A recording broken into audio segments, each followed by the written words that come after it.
अल्हम्दुलिल्लाहि नहमदुहु व नस्तईनुहु व नस्तगफिरुहु व नुअमिनु बिहि व नतवक्कलु अलैहि व नऊज़ु बिल्लाहि मिन शुरूरि अनफुसिना व मिन सय्यिआति अमालिना मन यहदिहिल्लाहु फला मुदिल्ल लहु व मन युद्लिलहु फला हादिय लहु व अशहदु अन ला इलाहा इल्लल्लाहु वहदहु ला शरीक लहु व अशहदु अन्न मुहम्मदन अब्दुहु व रसूलुहु अम्मा बाद फ़इन्न खैरुल हदीस किताबुल्लाह व खैरुल हदी हदी मुहम्मदिन सल्लल्लाहु अलैहि वसल्लम व शर्रुल अमूरि मुहदसातुहा व कुल्लु मुहदसतिन बिदअह व कुल्लु बिदअतिन दलाला व कुल्लु दलालतिन फिल नार। अऊज़ु बिल्लाहि मिनश शैतानिर रजीम बिस्मिल्लाहिर रहमानिर रहीम। क़ाल अल्लाहु तआला फ़िल क़ुरआनिल मजीद व क़ज़ा रब्बुका अल्ला तअबुदू इल्ला इय्याहु व बिल वालिदैनि इहसाना इम्मा यब्लुगन्ना इंदकल किबरि अहदुहुमा औ किलाहुमा फला तकुल लहुमा उफ़्फ़िन वला तनहरहुमा वकुल लहुमा क़ौलन करीमा वख़्फ़िज़ लहुमा जनाहज़्ज़ुल्लि मिनर रहमा वकुल रब्बिरहमहुमा कमा रब्बयानी सग़ीरा।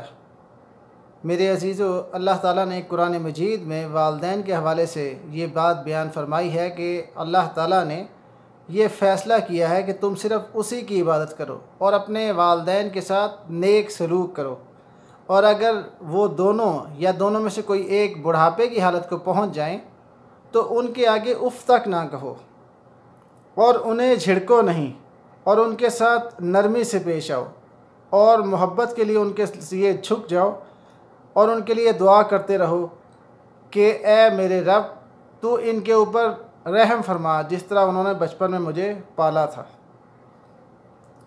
देखिए, नबी सल्लल्लाहु अलैहि वसल्लम ने वालिदैन के साथ हुस्न सलूक का हुक्म दिया है और कहा है कि वालदा जो है उसके कदमों तले जन्नत है, यानी इसकी खिदमत जो करेगा तो इंशाअल्लाह ताला वह जन्नत को हासिल कर लेगा। एक सहाबी हैं, उन्होंने पूछा कि नबी सल्लल्लाहु अलैहि वसल्लम, मेरे हुस्न सलूक का सबसे ज़्यादा हक़दार कौन है? तो फरमाया कि तेरी वालदा। फिर पूछा कि उसके बाद कौन है? तो फिर फरमाया तेरी वालदा। फिर पूछा उसके बाद कौन है? तो फिर फरमाया तेरी वालदा। उसके बाद फिर चौथी मरतबा पूछा तो फरमाया तेरे वालिद। अब देखिए, एक सहाबी हैं, उन्होंने अपनी वालदा को कंधों पे उठाकर हज करवाया तो पूछा नबी सल्लल्लाहु अलैहि वसल्लम से कि क्या मैंने अपना हक़ अदा कर दिया वालदा का जो था मेरे ऊपर? तो फरमाया कि नहीं, कि तू उसका हक़ अभी भी अदा नहीं कर सकता। इसके अलावा देखिए, कुरान मजीद में और जगह अल्लाह ताला ने बयान फरमाया ववस्सैनल इंसाना बिवलदैहि हमलतहु उम्मुहु वहनन अला वहनिन व फिसालुहु फ़ी आमैन इन इश्कुर ली व लिवालिदैका इलैयल मसीर। और हमने इंसान को हुक्म दिया है कि वो अपने वालिदैन के साथ अच्छा सलूक करे, कि उसकी माँ ने उसको बड़ी मुश्किल से अपने पेट के अंदर उठा कर रखा है और फिर 2 साल तक उसको दूध पिलाया है, और उसको चाहिए कि अपने वालिदैन का शुक्र अदा करे, इसलिए कि तुम सबको अल्लाह ताला ही की तरफ लौटना है। देखिए किस तरह से माएँ जो हैं अपने बच्चों को प्यार करती हैं और उनको संभालती हैं, सीने से लगाती हैं, उनको दूध पिलाती हैं।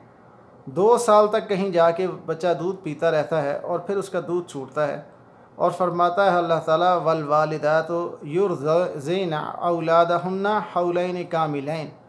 और हमने माँओं को हुक्म दिया है कि वो अपने बच्चों को 2 साल तक मुकम्मल दूध पिलाएं, जो कि मुकम्मल यानी उनको दूध पिलाना चाहती है, रज़ात के पीरियड को जो मुकम्मल करना चाहती है। नबी सल्लल्लाहु अलैहि वसल्लम ने मिंबर की सीढ़ी के ऊपर कदम रखा तो आमीन कहा, दूसरी सीढ़ी पर कदम रखा फिर आमीन कहा, फिर तीसरी सीढ़ी पर कदम रखा तो आमीन कहा।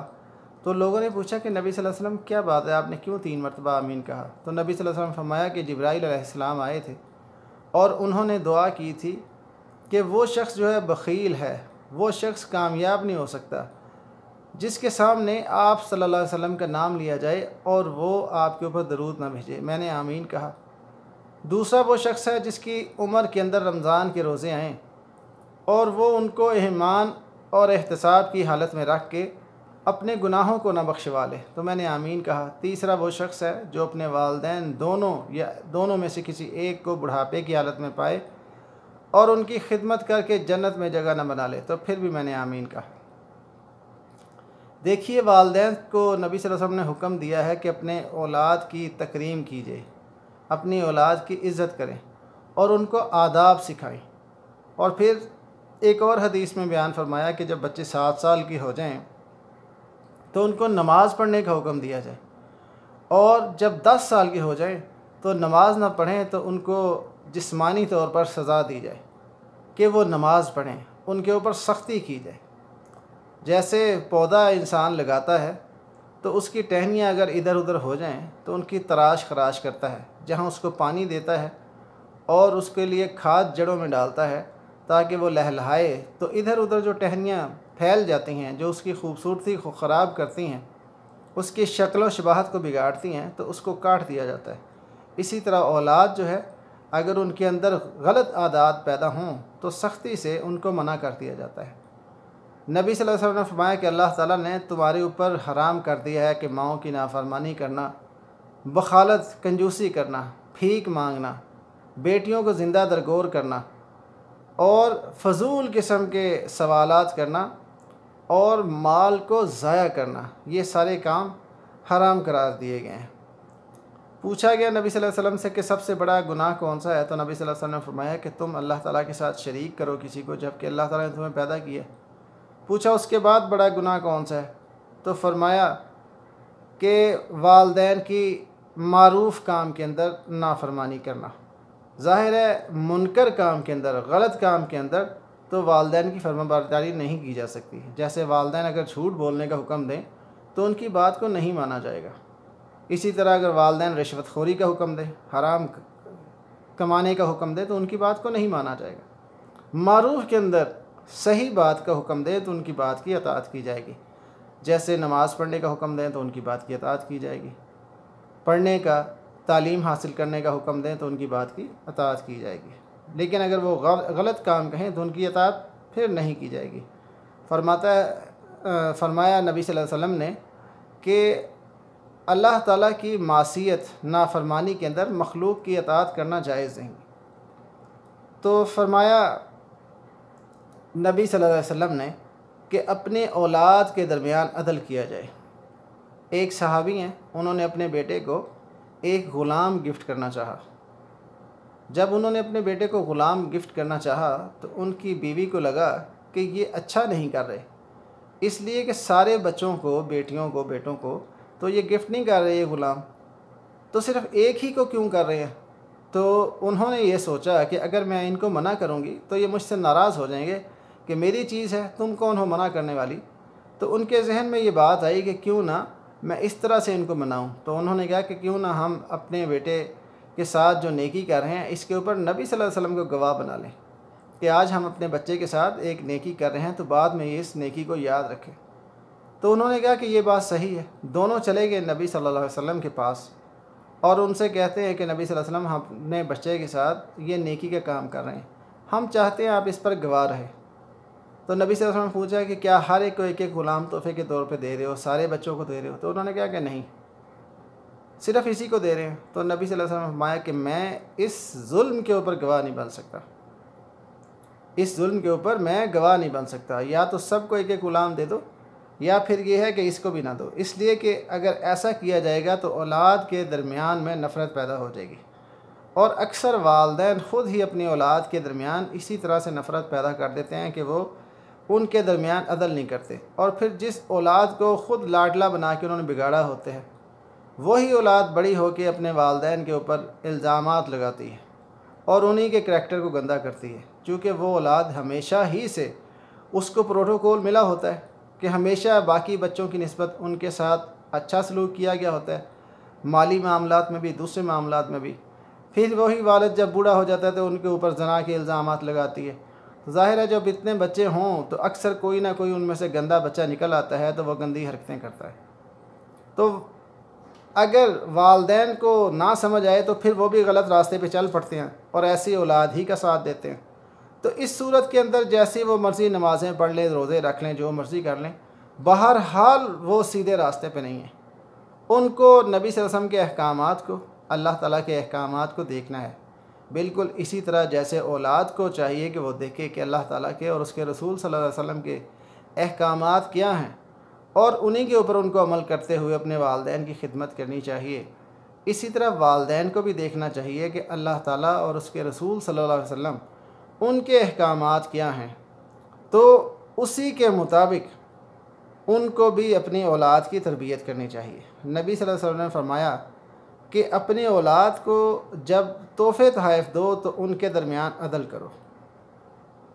अब देखिए कि वालदैन के हकूक़, उनको तो वालदैन याद रखते हैं, ज़ाहिर है इस वक्त हम भी वालदैन के अंदर शामिल हैं, लेकिन जब औलाद के हकूक़ की बात औलाद करती है तो फिर पता नहीं हमारे माशरे के अंदर ये क्या बुराई है कि औलाद के हकूक़ को याद नहीं रखा जाता। जबकि अल्लाह ताला ने जब वो पैदा हुए थे तो उनको रिज़्क़ दिया, और जब उनकी औलाद पैदा हुई तो उनको रिज़्क़ दिया, और ख़ुद वालदैन को हुक्म दिया कि अपनी औलाद की तकरीम करें। इसी तरह बच्चों को हुक्म दिया कि अपने वालदैन की तकरीम करें, उनकी इज़्ज़त करें। औलाद के अंदर अदल करना ये इंतहाई ज़रूरी है। अगर ऐसा नहीं किया जाएगा तो माशरे के अंदर जो बिगाड़ है वो बढ़ता ही जाएगा, औलाद के अंदर नफ़रत बढ़ती जाएगी, और फिर वही औलाद जिसको पाल पोस के इंसान जवान करता है, और अगर तरबियत सही ना की जाए तो अक्सर यही देखा गया है कि जो वालदैन अपनी औलाद को गालियाँ दे कर जवान करते हैं, तो औलाद की अक्सरियत भी उनको गालियाँ दे कर ही बाद में बुढ़ापे के अंदर तंग करती है। सवाए चंद लोगों के जिन पर अल्लाह ताला का ख़ास करम होता है, तो वो अगरचे उनके वालदैन ने उनको गालियाँ ही क्यों ना दी हों, लेकिन बुढ़ापे में आके वो इस काम से, इस कभी हरकत से बाज रहते हैं, वो अपने वालदैन को कभी गालियाँ नहीं देते। लेकिन ऐसे लोगों की तादाद बड़ी कम होती है। देखिए नबी सल्लल्लाहु अलैहि वसल्लम ने इरशाद फरमाया कि जब तुम शादी करना चाहो तो अपने लिए अच्छी नेक औरत का इंतखाब करो। उमर रज़ियल्लाहु तआला अन्हु ने ख़ुद कहा कि अच्छे ख़ानदानों का इंतखाब करो, इसलिए कि इसकी तासीर नस्ल दर नस्ल रहती है। देखिए उमर रज़ियल्लाहु तआला अन्हु ने जब रात के वक्त गश्त कर रहे थे तो एक माँ जो थी अपनी बेटी का टेस्ट लेने के लिए सिर्फ उससे कह रही थी कि दूध के अंदर पानी मिला दो। तो बेटी ने कहा कि उमर रज़ियल्लाहु अन्हु जो खलीफा हैं मुसलमानों के, उन्होंने मना किया है दूध में कोई पानी ना मिलाए। तो उसकी माँ ने उसका टेस्ट लेने ही के लिए कहा कि इस वक्त कौन सा उमर रज़ियल्लाहु तआला देख रहे हैं। तो बेटी ने जवाब दिया कि अल्लाह ताला तो देख रहा है। उमर रज़ियल्लाहु तआला ने उस घर के ऊपर निशान लगाया, और उसके बाद फिर अपने बेटे आसिम का रिश्ता भेज दिया उसी बच्ची के लिए। अब इन्हीं वालदैन में से, इनकी औलाद में से ही आगे चलकर उमर बिन अब्दुल अज़ीज़ रहमुल्लाह पैदा हुए, जिन्होंने खिलाफत को खिलाफत राशिदा ही की बुनियाद के ऊपर दोबारा कायम कर दिया। और बिल्कुल उमर रज़ियल्लाहु अन्हु का दौर वो सारे के सारे लोगों को याद आ गया कि किस तरह अदल फ़ारूकी हुआ करता था उस वक्त, और वही हज़रत उमर बिन अब्दुल अज़ीज़ रहमुल्लाह उनके दौर में भी वो सारा का सारा अदल देखने को मिला। तो ये नस्लों की तासीर होती है। उमर बिन अब्दुल्ला इब्न उमर रज़ियल्लाहु तआला अन्हु, उनसे आके एक आदमी ने शिकायत की कि मेरा जो बेटा है वो मेरी बात को मानता नहीं है। तो उन्होंने पूछा उससे कि क्या तुमने अपने बच्चे के लिए कभी बद्दुआ तो नहीं की है। तो उसने कहा कि जब बात ही नहीं मानता तो फिर मैंने बद्दुआ कर दी है। तो कहा कि तूने अपने बेटे को ख़ुद ख़राब किया। फिर उसके बेटे से पूछा तो उसने कहा कि अल्लाह ताला ने हुक्म दिया है इस बात का कि अच्छी माँ का इंतखाब करो। तो इस शख्स ने क्या किया, मेरे बाप ने एक गाने बजाने वाली औरत के साथ शादी कर ली है। फिर ये कहा गया कि अपनी औलाद का अच्छा नाम रखो। तो इस शख्स ने क्या, और मेरी माँ ने क्या मेरा नाम रखा है, जिसका मतलब उर्दू में है कि गोबर का कीड़ा। अब जब बच्चे का नाम इतना गंदा रखा जाएगा तो उस नाम का असर बच्चे की शख्सियत के ऊपर होगा। ये सारी की सारी बातें औलाद की तरबियत जो है उसके अंदर बिगाड़ का बायस बनती हैं। देखिए वालदैन की वफ़ात के बाद भी उनके साथ अच्छा सलूक करना चाहिए और उनके लिए दुआ की मग़फ़रत करनी चाहिए। एक शख्स जो है वो पूछेगा अल्लाह ताला से कि मेरा मर्तबा क्यों बुलंद हो रहा है, मेरे ऊपर क्यों नेमतें हो रही हैं पहले से ज़्यादा, तो उसको जवाब दिया जाएगा कि तेरी औलाद जो है वो दुनिया के अंदर तेरे लिए मग़फ़रत की दुआएं कर रही है, और फिर तेरे लिए तेरी औलाद जो है वो दुआएं कर रही है कि या अल्लाह तू मेरे वालिद मोहतरम उनके दर्जात को बुलंद फरमा। तो बड़ी ज़रूरी बात है कि इन दोनों बातों की तरफ नज़र की जाए। एक तो ये है कि औलाद अपने वालिदैन की अताअत करे और मारूफ़ में अताअत करे, सही बात में अताअत करे, मुनकर में अताअत नहीं करे। यानी मुनकर क्या है कि वालिदैन झूठ बोलने का हुक्म दें तो उनकी अताअत नहीं की जाएगी। वालिदैन रिश्वत कमाने का हुक्म दें, हराम कमाने का हुक्म दें, हराम खोरी का हुक्म दें तो उनकी अताअत नहीं की जाएगी। इसी तरह से वालिदैन के अंदर अगर जो बुरी आदतें हैं उनको नहीं अपनाना चाहिए। मसलन वालिद को सिगरेट पीने की आदत है तो उसको नहीं अपनाना चाहिए औलाद को। गालियाँ देने की आदत है तो वो अपनानी नहीं चाहिए। लेकिन जो वालिदैन फिर अपनी औलाद को गालियाँ दे देकर जवान करते हैं, अक्सर यही देखा गया है कि उनकी औलाद भी आगे से उसी तरह बिहेव करती है, सिवाय चंद लोगों के जिनके ऊपर अल्लाह ताला का ख़ास करम होता है और वो अल्लाह ताला की बात को मानते हैं, अल्लाह के रसूल सल्लल्लाहु अलैहि वसल्लम की बात को मानते हैं। अल्लाह ताला हमें अल्लाह और उसके रसूल ही की बात को मानने की तौफीक दे, वालिदैन को भी और बच्चों को भी, और दोनों को एक दूसरे की इज़्ज़त करने की तौफीक दे और दोनों को एक दूसरे के हकूक़ को अदा करने की तौफीक दे। अल्लाह ताला मुझे भी और आप सारे लोगों को इन बातों को समझने की तौफीक दे और जो बातें सही अच्छी कही गई हैं उन पर अमल करने की तौफीक दे, और जिन बातों से गलत बातों से डराया गया उससे बचने की तौफीक दे, और जो कुछ भी नेकी का अमल हमसे हो जाए अल्लाह ताला उसको कबूल करके हमें दुनिया और आखिरत दोनों के अंदर कामयाब करते। सुभान रब्बिका रब्बिल इज़्ज़ति अम्मा यसिफून वस्सलामुन अलल मुरसलीन वल्हम्दुलिल्लाहि रब्बिल आलमीन।